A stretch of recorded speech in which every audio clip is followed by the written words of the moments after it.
Eh bien ça y est, on va pouvoir enfin rentrer dans le vif du sujet après les séquences qui ont été vues sur notamment les problématiques d'interface, les raccourcis utiles pour gérer les interfaces, commencer à comprendre un petit peu ce que c'est qu'une résolution, une définition. Ça y est, il est temps enfin de passer au réglage réel, et parmi les choses qu'il faut mettre en avant dans une production graphique, c'est d'abord le traitement de l'image. Traiter une image, ça sous-entend tout simplement améliorer le visuel, parce que je me vois pas faire un montage, une retouche ou un photomontage un petit peu sympa, dans la mesure où je n'aurais pas encore au préalable réglé mon image. Donc régler l'image, c'est ce qui paraît être prioritaire évidemment, et c'est pour ça que je vous propose de commencer par ça. Et dans le traitement, il y a plein de phases différentes qu'on va plus ou moins aborder dans cette séquence ici, et surtout je vous rappelle que votre formation Les fondamentaux de Photoshop 2020 ne vous permettra pas d'aller au-delà d'un certain nombre de réglages de base, mais néanmoins très complet et néanmoins utile. Donc ici, la première chose que je vais vous montrer, c'est ça, c'est dans Image Réglage, et je voudrais déjà vous parler de luminosité contraste. Alors luminosité contraste, c'est pas bien compliqué, je fais juste attention de cocher ici la case d'aperçu. Luminosité contraste, c'est le gain de lumière, tout simplement. Le curseur partant de 0, évidemment, je monte, je descends. La case d'aperçu étant cochée me permet de voir en temps réel ce qui se passe, sinon voilà ce qui va se passer. Tiens, je pensais que ça ne fonctionne pas. Donc je coche toujours la case d'aperçu. Et donc le curseur de lumière va jouer sur un facteur particulier, c'est la lumière dans les tons moyens. Donc les tons moyens, c'est quoi? C'est ni les tons foncés ni les tons clairs, c'est les tons intermédiaires, donc les tons moyens. Alors ça vaut ce que ça vaut, mais évidemment, augmenter ou baisser la lumière, si on ne se limite qu'à ça, c'est comme si je mettais dans une pièce de ma maison une lumière plus ou moins forte, avec un rendu d'éclairage plus ou moins marqué. Ça ne peut être intéressant, ce réglage-là, que si en contrepartie, vous jouez aussi sur le contraste. Parce que très souvent, ce qui va se passer, c'est qu'une augmentation de lumière va aussi engendrer une baisse de contraste. Donc c'est en jouant sur la baisse de la lumière et l'augmentation du contraste que vous allez commencer à obtenir quelque chose d'intéressant. Mais malgré tout, vous voyez, je suis pas tellement satisfait de mon rendu parce qu'il y a un côté un peu fade dans cette histoire-là. Alors, je vais remettre les compteurs à peu près à 0, on n'est pas à 1 point près, voilà, à peu près, et je vais cocher cette option-là, alors qui a un intitulé très incompréhensible à mon goût, utiliser l'algorithme hérité. Alors ça, franchement, ça veut pas dire grand-chose. Je le traduirais par conserver la luminosité ambiante ou la lumière d'origine. Et là, vous allez voir que ça change un peu la donne parce que en augmentant la lumière ou en la baissant et en jouant sur les contrastes, oui, j'ai un rendu qui est quand même beaucoup plus marqué, beaucoup plus soutenu, notamment dans les contrastes. Donc ici, grosso modo, c'est un petit peu comme si je jouais à la fois sur deux tableaux, c'est-à-dire augmenter le contraste à condition de baisser la lumière. Si j'augmente les deux, je vais obtenir quelque chose de complètement cramé et finalement cette photo est totalement inexploitable. Si je baisse les deux, j'aurai le même problème, quelque chose d'extrêmement fade et de peu contrasté. Donc vous avez bien compris que c'est en jouant sur les deux tableaux, de manière subtile, autant que possible évidemment, que je vais obtenir un résultat qui est relativement intéressant. Et pour obtenir le comparatif avant-après de mon réglage, eh bien je n'ai qu'à décocher la case d'aperçu, la recocher, pour voir le avant, le après.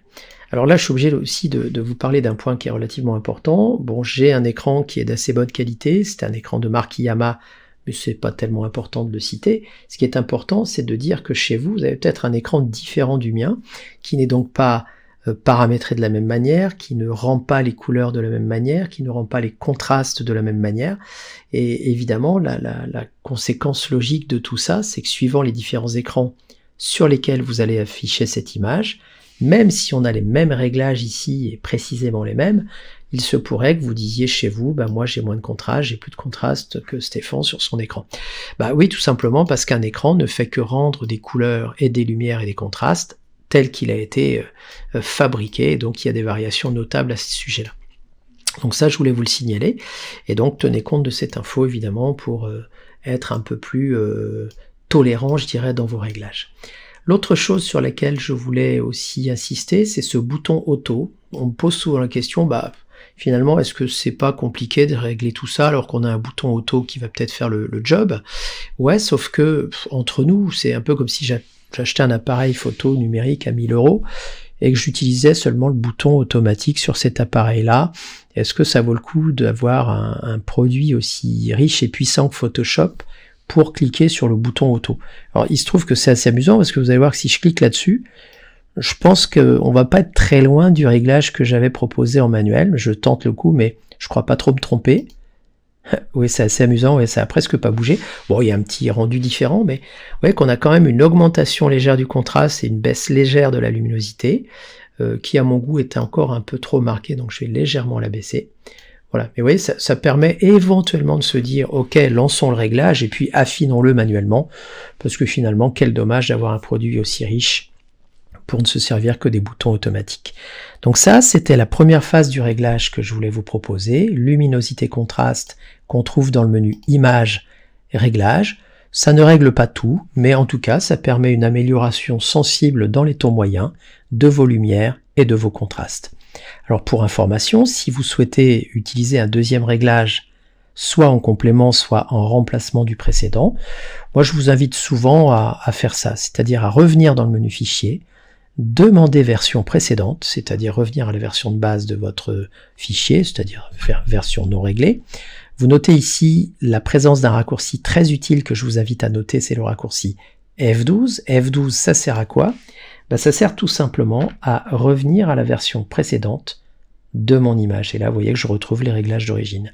Alors attention, parce que sur Mac, parfois, le raccourci F12 est associé à Dashboard. Dashboard est une petite application Mac qui permet de lancer des petits éléments, des petits panneaux complémentaires. Donc il suffira d'aller dans votre système pour régler ces préférences-là et réattribuer Dashboard à une autre touche que F12 qui sert dans Photoshop à revenir à l'élément précédent. Voilà, donc ça c'est une parenthèse. En tout cas, deuxième réglage que j'aimerais vous montrer en complément du premier, c'est toujours dans Images Réglages, et cette fois-ci je vous propose de faire un tour dans Exposition. Alors la particularité d'Exposition, c'est que c'est un petit peu luminosité contraste, mais en un peu mieux, c'est-à-dire qu'au lieu de vous intéresser au ton moyen, vous allez vous intéresser aux tonalités globales, donc aussi bien les tons clairs, les tons foncés que les tons moyens. Donc la notion d'exposition, autrement dit, qui se rapproche fortement de la lumière de tout à l'heure. Mais encore une fois, vous comprenez bien que si vous ne jouez que sur ce tableau-là, vous êtes forcément perdant. Donc l'exposition va me permettre d'augmenter ou pas la phase de lumière. Le décalage, quant à lui, va me permettre d'augmenter la gestion des contrastes. Donc là, vous voyez que ce contraste est géré de manière un peu plus diffus, un peu plus progressif que dans le cas de la luminosité et du contraste. Donc je commence à obtenir des rendus intéressants sur le plan de la lumière, et avec des détails ici qui se détachent de plus en plus. Alors à moi de jouer sur la tonalité que je souhaite obtenir dans le fond de ma photo. Je peux mettre en clair, en sombre, suivant ce que j'ai envie d'obtenir comme rendu. Donc ici on est sur quelque chose qui commence à ressembler à quelque chose de relativement intéressant.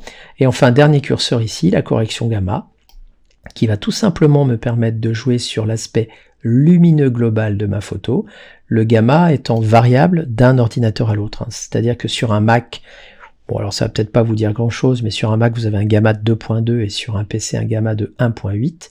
Ça veut dire quoi en résumé?